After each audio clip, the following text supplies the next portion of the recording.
नमस्कार, NMF news पर आप सभी का बहुत स्वागत। मैं हूं आपके साथ अभिषेक पुंडित। जमात इस्लामी, ये नाम तो आपने सुना ही होगा, क्योंकि अभी पिछले ही दिनों बांग्लादेश में जो कुछ किया गया, जो करा धरा है, वो सब कुछ जमात इस्लामी का ही किया धरा है। पाकिस्तान में भी जमात इस्लामी है, बांग्लादेश में भी जमात इस्लामी है, और जमात इस्लामी की जो जड़ें हैं वो हिंदुस्तान में भी हैं। एक खबर निकलकर कश्मीर से सामने आई कि कश्मीर का जो जमात इस्लामी है वो इस चुनाव को, जो विधानसभा चुनाव चल रहा है, उसे लड़ना चाहता था। हालांकि उसके ऊपर प्रतिबंध लगाया गया है और उसका ऐसा मानना है अगर ये प्रतिबंध हटा दिया जाता तो वो 50 से ज्यादा सीटें घाटी में जीत सकता था, जिससे एनसी की, मतलब उमर अब्दुल्ला फारूक अब्दुल्ला की जो जोड़ी है, उसकी परेशानी बढ़ सकती थी। क्या है कुछ पूरा मामला, क्या कुछ रिजल्ट, समीकरण बदल सकते थे, उसी पर चर्चा करने के लिए मेरे साथ मौजूद हैं हमारे वरिष्ठ सहयोगी पंकज प्रसून। बहुत बहुत स्वागत सर आपका। जो बयान जमात इस्लामी का आया, उसे कैसे देखते हैं आप? क्या कुछ बदल सकता था या जमात इस्लामी की जड़ों को हम जमने दे सकते हैं इस देश में? देखिए, सबसे पहले मैं बता दूं कि दो तरह के जमात इस्लामी इस देश में चलते हैं। बाकी सारे, पाकिस्तान में एक अलग जमात इस्लामी पाकिस्तान है, बांग्लादेश में जमात इस्लामी बांग्लादेश है। अपने अपने देश में इन दोनों संगठनों को, यानी पाकिस्तान के जमात इस्लामी या बांग्लादेश के जमात इस्लामी पे आरोप है कि उन्होंने अपनी अपने देश की सरकारों के तख्ता पलट में विदेशी ताकतों को मदद दी। अब भारत में भी दो जमात इस्लामी है। एक जमात इस्लामी हिंद है जो कि पूरे भारत में चलता है, दूसरा कश्मीर में चलता है। जो जमात इस्लामी कश्मीर है, ये जमात इस्लामी कश्मीर जो है, जिसके बारे में हम चर्चा कर रहे हैं, ये कभी अलगाववादी शक्तियों का साथ दिया करता था जी, और फिर वहां धार्मिक कट्टरता को बढ़ावा देता था और कई तरह के आतंकी गतिविधियों में मदद के आरोप है। और इन्हीं सबको देखते हुए इस पे चुनाव लड़ने पे बैन लगाया गया था। ये तो जो टेक्निकल चीज है वो मैं बता रहा हूं। अब आते हैं असली जम्मू कश्मीर के राजनीति पे।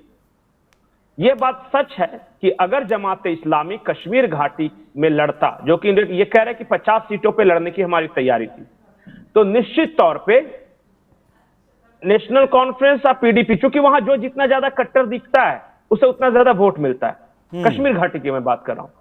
राशिद इंजीनियर जो है, उनकी कहानी आप जान रहे हैं। उन्होंने कई जगहों पे खड़ा किया। देखिए, बहुत अच्छा परफॉर्म करने जा रही है उनकी पार्टी, क्योंकि वो ज्यादा कट्टर दिखते हैं। उन्होंने बीफ पार्टी किया, बीफ खाते हुए बाकायदा तस्वीरें लगाई कि हम तुम्हारी गाय माता को मार के खाते हैं।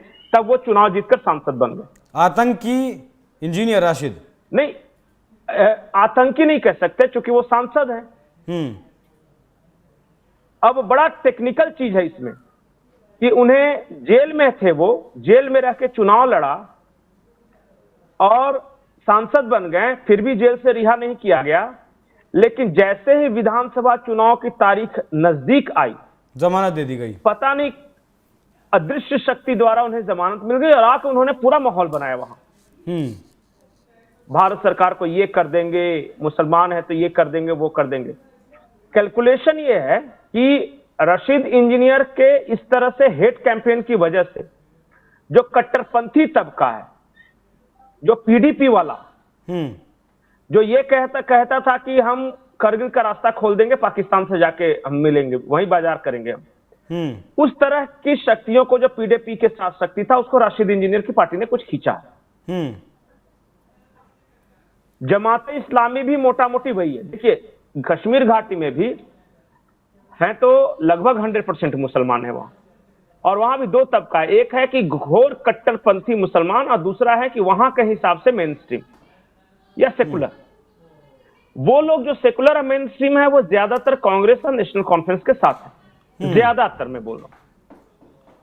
और जो ज्यादा कट्टरपंथी हैं और बिल्कुल अलगाववादी से एक कदम ही अभी बाकी रह गए हैं, वो ज्यादा पहले पीडीपी को देते थे। इस बार पीडीपी ने जो महबूबा मुफ्ती की बेटी थी, उन्हें आगे कर अपना थोड़ा सा सेकुलर चेहरा पेश करने की कोशिश की, और इसके जवाब में राशिद इंजीनियर ने और ज्यादा कट्टर चेहरा पेश करने की कोशिश की। अनुमान यह है कि पीडीपी के पारंपरिक वोटरों में से बहुत सारे लोग इस बार राशिद इंजीनियर की पार्टी की तरफ शिफ्ट हुए हैं। नेशनल कॉन्फ्रेंस के भी शिफ्ट हुए हैं, लेकिन दोनों को नुकसान हुआ है। अब जमात इस्लामी अगर चुनाव लड़ती तो ये निश्चित तौर पे था कि राशिद इंजीनियर, जमात इस्लामी, ये सब करके कश्मीर का माहौल और उग्र करते और कट्टर करते और ज्यादा अलगाववादी माहौल करते। ठीक है, और इन्हीं सब को देखते हुए ये किया गया। जो पॉलिटिकल इंपैक्ट की बात कर रहे हैं, अगर इन्हें चुनाव लड़ना था तो चुनाव के पहले बोलना चाहिए था। चुनाव खत्म होने के बाद ये सिर्फ अपने जो समर्थकों हैं उन्हें सिर्फ संदेश दे रहे हैं कि हम तो लड़ना चाहते थे पर लड़ने नहीं दिया। हाँ, यही भाषण, यही बयान आपने चुनाव के पहले क्यों नहीं बोला? बिल्कुल। आप तो उस समय कश्मीर बनेगा पाकिस्तान के नारे लगा रहे थे सोपोर के गलियों में। बारामूला में एक जिला है, बारामूला जिला है, उसमें एक शहर है सोपोर, और वहां जमात इस्लामी के लोग नारे लगा रहे थे बकायदा, क्या कि कश्मीर बनेगा पाकिस्तान। तेरा मेरा रिश्ता क्या, ला इलाही इल्लल्लाह, मतलब पाकिस्तान के मुसलमान और अपने मुसलमान, हम दोनों के बीच का रिश्ता क्या, तो ला इलाही इल्लल्लाह, हम लोग अल्लाह का रिश्ता इसलिए एक है। अच्छा, बांग्लादेश वाली जो जमात इस्लामी है, पाकिस्तान वाली जो जमात इस्लामी है और भारत वाली जो ये जमात इस्लामी है, क्या कुछ अंतर है दोनों में या एक ही है? संगठन अलग अलग है, अलग अलग, वही समझना चाहता हूं, अलग अलग कैसे? लेकिन सोच कट्टरपंथी एक ही है। नहीं, जैसे क्या होता है ना कि अब मैं और साधारण शब्दों में आपको बता रहा हूं जी।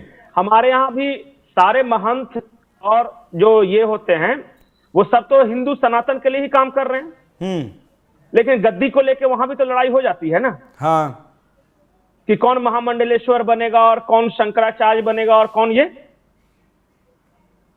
तो इन्होंने अलग अलग अखाड़े बना के अलग अलग महामंडलेश्वर ये सब करके रखे हैं। वहां भी इसी तरह का है कि कश्मीर का है तो हम भारत के मुसलमानों से श्रेष्ठ हैं, ज्यादा गोरे दिखते हैं, हमारा आर्यन ब्लड ज्यादा है, हम उनके कैसे मान ले, तो जमात इस्लामी कश्मीर अलग बनाए।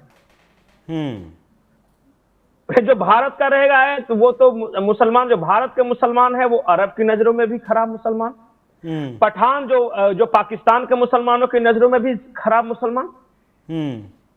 तो इन्होंने अपना अलग बना लिया कि जमात इस्लामी हिंद, और इन सबकी नजरों में बांग्लादेश वाले और खराब। अगर बांग्लादेश वाले खराब नहीं होते तो जो पश्चिमी पाकिस्तान के मुसलमान थे जो अपने आप को warrior race, Aryan race, blood बताते हैं, वो क्यों इनके साथ अत्याचार करते? यही ना कि बंगाली बोलता है, मुसलमान है तो क्या हुआ, बंगाली बोलता है, दिखने में काला लगता है, ठिकना है, और हम हैं पठान हैं। कोई यहां के बोलेगा हम बुखारी हैं, बुखार से आए हैं। हमीद अंसारी साहब बोलते थे कि हमारा तो पूर्वज ईरान से आया है। ये क्यों बोलते हैं? एक सुपीरियर रेस दिखाने के लिए। हर धर्म में, हर तबके में सुपीरियर रेस अपने से जो जिसे वो इंफीरियर मानती है उस पर अत्याचार करती है, और इसीलिए अलग अलग संगठन बना रखे हैं और ईगो क्लैश ये वो है। लेकिन मोटा मोटी विचारधारा यही है कि ज्यादा कट्टर मुसलमान कौन, ज्यादा प्योरेस्ट फॉर्म ऑफ इस्लाम कौन मानता है। मानता कोई नहीं है अलग ही, और उसी की सारी लड़ाई। अरे कैसे माने? देखिए, और प्योर मुसलमान का मतलब क्या होता है? एक मुसलमान है जो सिर्फ नमाज पढ़ता है लेकिन फुल पैंट शर्ट पहनता है, तो उसमें फुल पैंट शर्ट वाला कम प्योर है जो इस तरह पहनता है। फिर वो दूसरा एक है कि इन जो कुर्ता पैजामा पहनने वाले से भी ज्यादा प्योरेस्ट फॉर्म इसलिए है कि वो गाने नहीं सुनता, या वो शराब नहीं पीता, वो टीवी नहीं देखता। अब टीवी नहीं देखने वाले से भी ज्यादा प्योरेस्ट फॉर्म में ये है। मतलब इसका कोई अंत ही नहीं है कि कौन। हाँ, मेरे साथ एक मुस्लिम स्कॉलर बैठे थे एक दिन पंकज जी, वो कह रहे थे कि आपको मोबाइल देखना, टीवी देखना तो हराम है, लेकिन उसी मोबाइल टीवी में आकर कहेंगे कि मेरे चैनल को सब्सक्राइब जरूर कर लेना। तमाम मौलाना जो इस तरीके के फतवे सुनाते हैं कि सब कुछ हराम है। लेकिन क्या मैं ऐसा मान लूं, एक लाइन आपसे चाहूंगा, बस एक लाइन, क्या मैं ऐसा मान लूं कि अगर भारत की जमात इस्लामी को राजनीतिक ताकत अगर दी जाती है तो कल हम वो बांग्लादेश वाली जमात इस्लामी देख सकते हैं? कट्टर तो है ही ना, ज्यादा पक्का मुसलमान साबित करने की होड़ तो है ही ना। बांग्लादेश वालों ने शेख हसीना की सेकुलर सरकार का तख्ता पलट कर दिया। तो आज की डेट में, हाँ, आज की डेट में एक स्टेप ऊपर हो गए प्योरेस्ट फॉर्म ऑफ मुसलमान के, प्योरेस्ट फॉर्म ऑफ मुसलमान। हाँ, देखिए ना, इमरान खान का तख्ता पलट कर दिया वहां पाकिस्तान में। इमरान खान थोड़ा सा शराब भी पी लेते थे, थोड़ा सा विदेशी कल्चर भी फॉलो कर लेते थे, तो जमात इस्लामी उन्हें हटा दिया, तो वो भी प्योरेस्ट फॉर्म हो गए। भारत वाले पिछड़े हुए हैं कि अरे तुम्हारा तो मोदी है फिर भी नहीं हटा पा रहे, इसका मतलब तुम हमसे कमतर मुसलमान हो। तो ये तो कोशिश करेंगे ना कि ज्यादा अपने आप को बेहतर मुसलमान दिखाने की कोशिश करे। सारी लड़ाई इसी की है। ठीक है, बहुत धन्यवाद।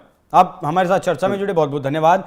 तो जमात-ए इस्लामी पाकिस्तान में तख्ता पलट कर चुकी है। इसमें इमरान खान की सरकार, इमरान खान को खुद जेल में जाना पड़ चुका है। और वो क्या नाम आपका, माफ कीजिएगा, बांग्लादेश की शेख हसीना भारत में शरण लिए हुए अभी। तो हिंदुस्तान की अगर जमात-ए इस्लामी को भी राजनीतिक तौर पर मजबूत किया जाता है तो कहीं ना कहीं परिणाम वही हो सकते हैं, क्योंकि जैसे कि पंकज जी आपने बताया कि कट्टरता दिमाग में वही है जो पाकिस्तान और बांग्लादेश में है। बाकी ये चर्चा आपको कैसी लगी, कमेंट कर अपनी राय हमें जरूर बताइएगा। धन्यवाद।